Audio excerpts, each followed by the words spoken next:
సమయంలో దేవుని గ్రంథంలో నుండి ఫిలెమోను రాసినటువంటి పత్రిక అపోస్తలుడైనటువంటి పౌలు ఫిలెమోనుకు రాసినటువంటి పత్రిక ఒకే ఒక అధ్యాయం ఉంది.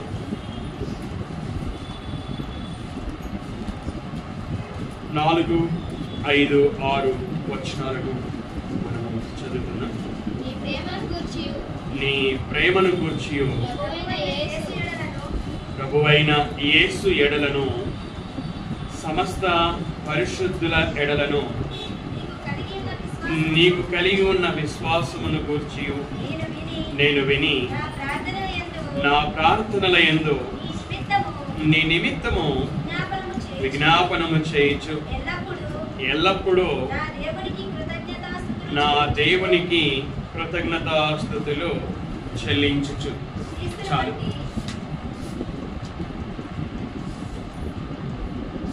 ఎల్లప్పుడూ నా దేవునికి కృతజ్ఞతాస్తుతులు చెల్లించుచు. ఈ మాటలని పౌలు గారు రాశారు. ఎవరికి రాశాడు? ఫిలెమోనుకు రాశాడు. మనము చదువుకున్నటువంటి వచనాలలో నా ప్రార్థనల యందు నీ నిమిత్తము విజ్ఞాపనము చేయించు ఎల్లప్పుడూ నా దేవునికి కృతజ్ఞతాస్తుతులు చెల్లించుచు. పౌలు గారు దేవునికి కృతజ్ఞతాస్తుతులు చెల్లిస్తూ ఉంటున్నారు. పౌలు గారికి ఉన్న అలవాటు ఏమిటంటే ప్రార్థన చేయడం, అదేవిధంగా నిరంతరం కృతజ్ఞతాస్తుతులు చెల్లించడం. పౌలు హెబ్రీయులకు రాసినటువంటి పత్రికను కలుపుకుంటే 14 పుస్తకాలని రాశాడు. కొత్త నిబంధనలోని 27 పుస్తకాలలో పౌలు రాసినటువంటి పత్రికలను మనం చదివినట్లయితే తన పత్రికల ప్రారంభం వచనాలలో సాధారణంగా ఈ మాటలు మనకు అనిపిస్తాయి. ప్రార్థన, కృతజ్ఞత, స్తుతులు. రోమీలకు రాస్తూ అలా రాశాడు. కొరింథీయులకు రాస్తూ, ఎఫెసీయులకు రాస్తూ, ఫిలిప్పీయులకు రాస్తూ, కొలస్సీయులకు రాస్తూ, తెస్సలోనికైలకు రాస్తూ, తిమోతికి రాస్తూ, ఈ విధంగా పౌలు రాసినటువంటి ఈ పత్రికలన్నిటిలో సహజముగా మనకు కనిపించే లక్షణము ఏమిటి అంటే ప్రార్థన మరియు కృతజ్ఞతాస్తుతులు చెల్లించడం. దీనిని బట్టి మనకు అర్థమయ్యేది ఏమిటి అనగా మన జీవితంలో మనము కృతజ్ఞత కలిగి జీవించడము ఎంత ప్రాముఖ్యమో మనము అర్థం చేసుకోవాలి.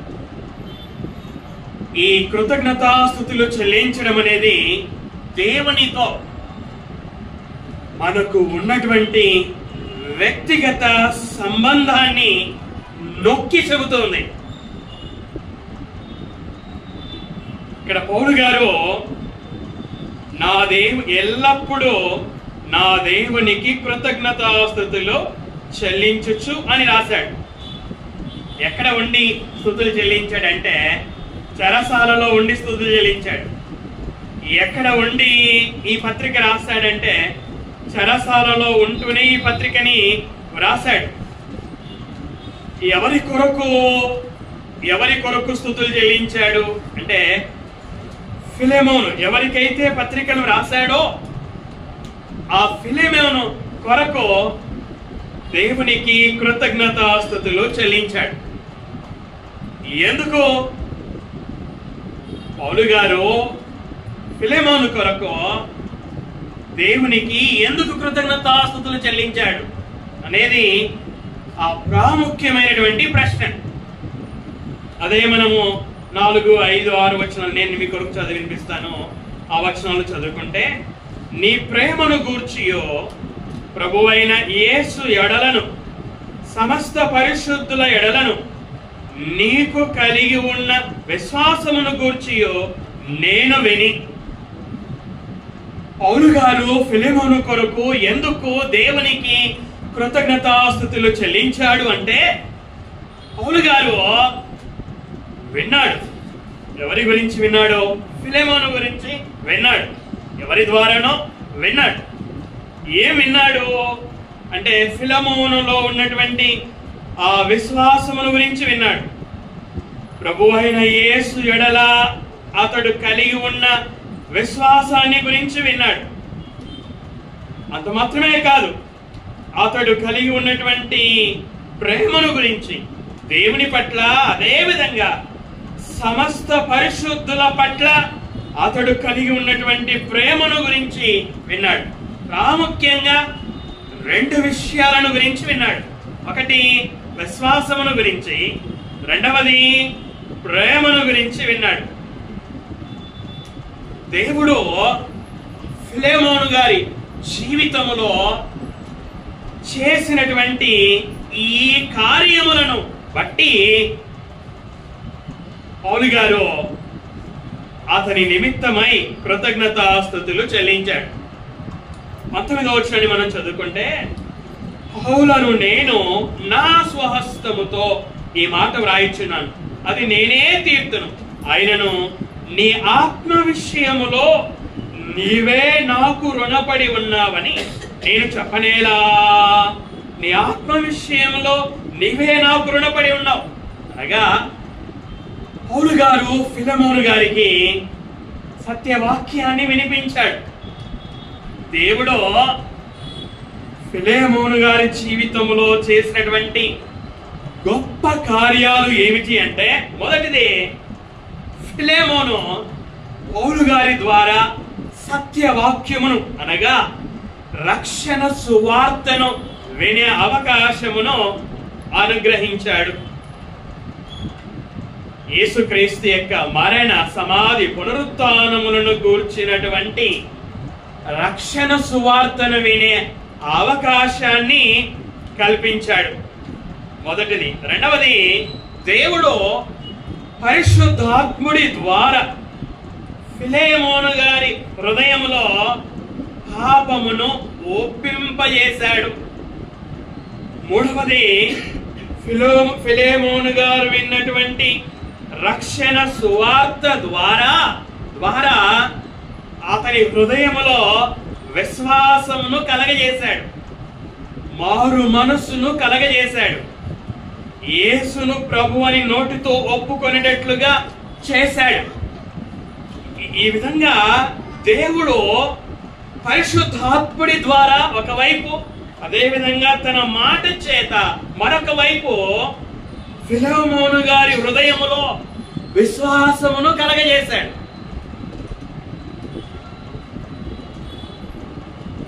దేవుడు చేసినటువంటి గొప్ప కార్యములను గురించి మనం మాట్లాడుతూ ఉన్నాం. పరిశుద్ధాత్ముడిని, ఏ పరిశుద్ధాత్ముడి ద్వారా అయితే పాపమును ఒప్పింపజేశాడో, ఏ పరిశుద్ధాత్ముడి ద్వారా అయితే యేసును ప్రభు అని నోటితో ఒప్పుకొనేటట్లుగా చేశాడో, అదే పరిశుద్ధాత్ముడిని వరముగా ఇచ్చాడు దేవుడు ఫిలెమోను గారికి.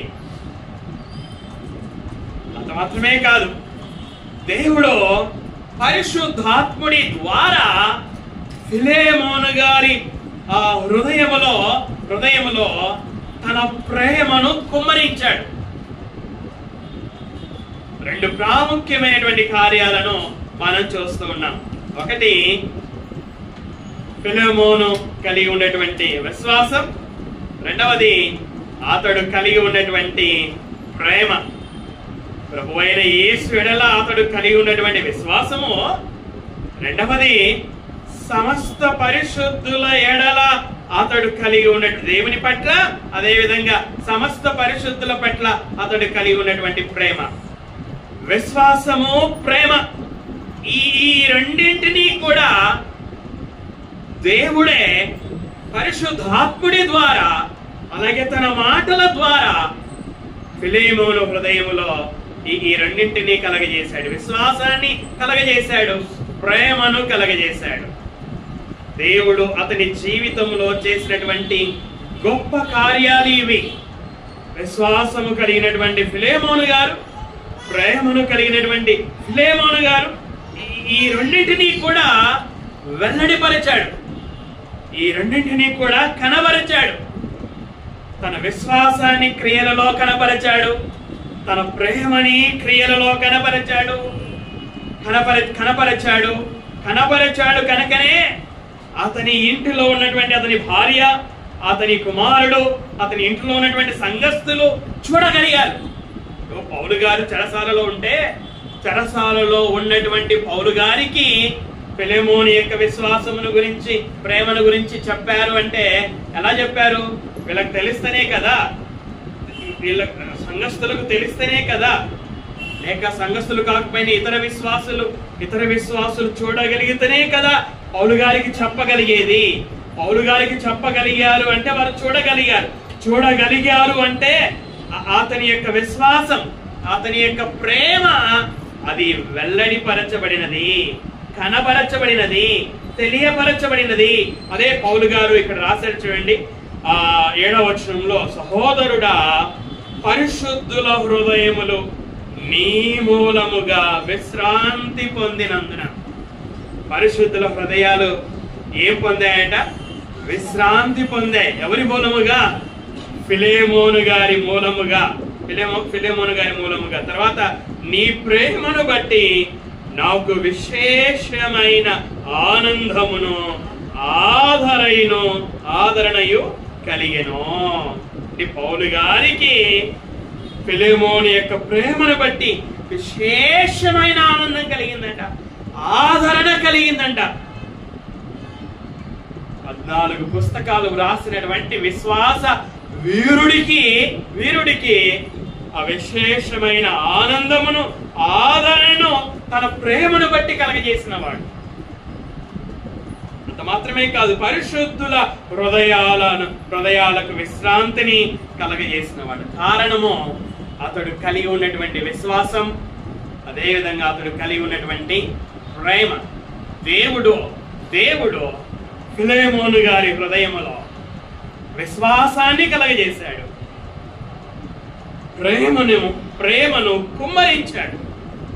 ఫిలేమోను గారు ఆ విశ్వాసాన్ని, ఆ ప్రేమని తన అనుదిన జీవితములో, అతడు చేసే పనులలో కనపరచడము ద్వారా అది సంఘమంతటికి కనిపించి, సంఘమంతా విశ్రాంతి పొందుకొని ఆదరణ ఆనందము పొందుకునేటట్లుగా దేవుడు అతని జీవితంలో కార్యములను చేశాడు.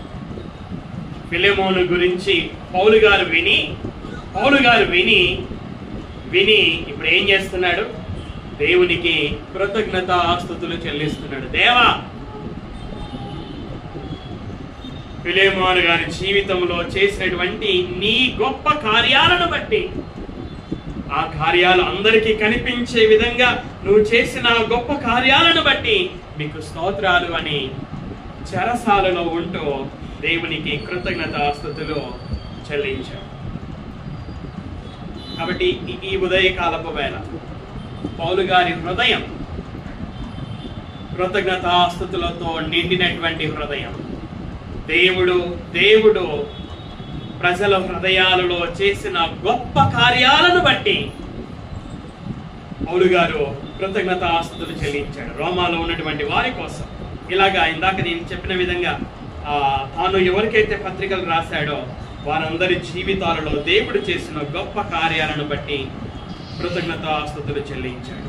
కాబట్టి ఈ ఉదయకాలపు వేళ దేవుడు మన జీవితములలో చేసినటువంటి కార్యములను బట్టి మనం కూడా హృదయపూర్వకంగా కృతజ్ఞతాస్తుతులను చెల్లిద్దాం.